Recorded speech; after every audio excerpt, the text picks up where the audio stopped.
I don't win. I do think that there seems to be a push that direction to want to be able to have two top teams meet in a championship game, and what that would mean. And I think as you just look at the landscape of college football right now, I think that's the direction it seems to be going. At the end of the day, you just want equitable schedules, for everybody. And I think that's what, if you look at the last 8 years, we've had every winner from the Big Ten has come from the East. 4 different teams have won it in that time period. So I just think that's, I can see that definitely being the direction.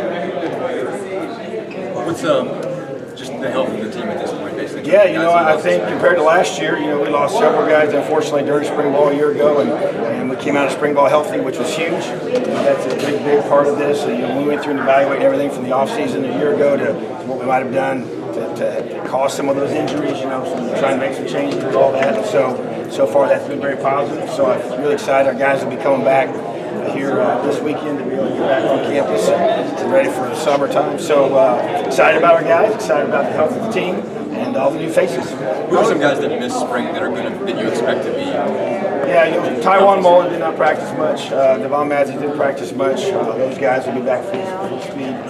They're full bore right now. DJ Matthews still coming back from his injury from the season. Other than that, we had a guy or two here and there. I know Deshaun McCullough had a postseason thing, but he's fine now. So those guys didn't get a lot of full contact reps. So he's got a lot of good conditioning work in, and a lot of good technique work in. So, but as far as the overall state of the team, I think everybody right now is ready to roll. We're back here late part of May and ready to have two really full months, and then maybe a couple weeks beyond that to get ready for fall camp. How do you personally process the difference between the 2020 and 21 seasons, and have you consulted with others about it? Just kind of take us through your own personal process after that. Yeah, it was really difficult. I felt for our players. We worked so hard, such high expectations for the 21 season. We all know about that. We all talked those things through in the past, and then to have really,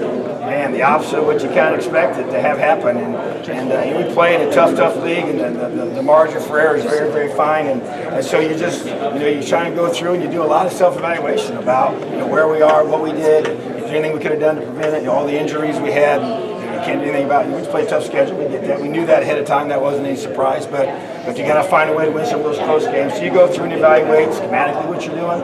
And so, but at the same time, you fall back on what you are and what you believe in, and you don't alter from that. And so to me, that's been a lot of self-reflection in that regard, a lot of communication, like you said, talking to other coaches, and really talking about the holistic calendar that we're under, and how can we better manage that for our guys to be able to think about not just one part of the year, but the whole calendar of the year and how we approach spring football. We make changes in that. I think we'll make some further changes, I think, moving forward, even as probably college football approach it, how we handle fall camp, making some changes there, trying to be able to help our guys, be able to stay healthy through a long season, which is always a challenge, but we obviously seem to have more than normal this past year. But at the same time, we made a lot of changes. We had 20 new players come in January, 10 from high school, 10 from college, and that's a lot of different guys. And we have some more new guys that will be coming here in June.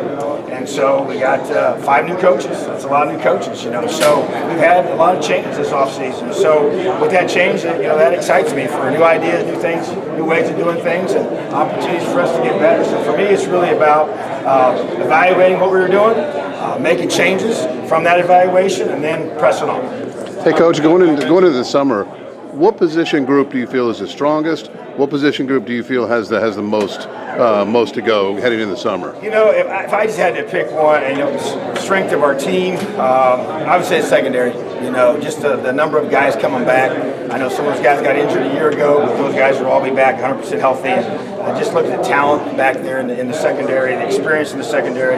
Definitely one of our strengths. I think big emphasis has been placed on the offensive line. They got to continue to get better. We know that. But I've really been encouraged by Matt Bedford's leadership growth and physical growth. And same with Luke Haggard and Zach Carpenter, 3 guys that stuck out to me this offseason that needed to. The challenge has been put out to them, and they've responded. But the receiver room is just really, new. A lot of new faces, a lot of new guys that names you may not have heard of in the past. And guys that came in January, obviously getting DJ back is going to be huge. But there's several guys at that position to me that I'm excited about. But but need to have a great summer. Need to keep developing. Need to keep working, and just anxious to see. I'm just excited to get this team back together, and really excited about fall camp. I guess you talk about the possibility of the Big Ten eliminating divisions. I imagine you've at least thought about it some in your mind. What's the most sensible approach to scheduling if that happens? You know, I think we've had just very, a lot of conversations about it. Scott Dulce and I have talked about it quite a bit.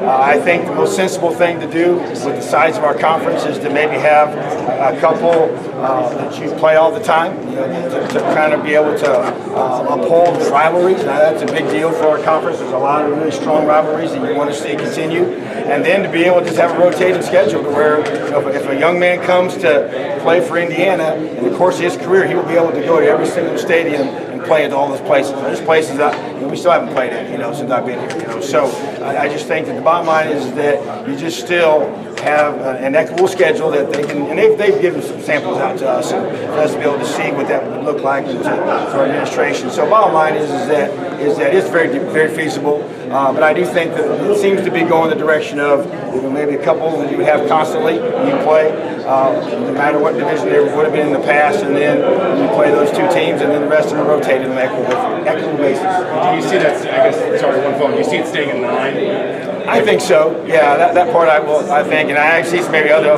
I just like to see us all be the same. I don't control any of that, but I think that would make the most sense, big picture wise. Yeah, I don't see us going for that. Joe Smith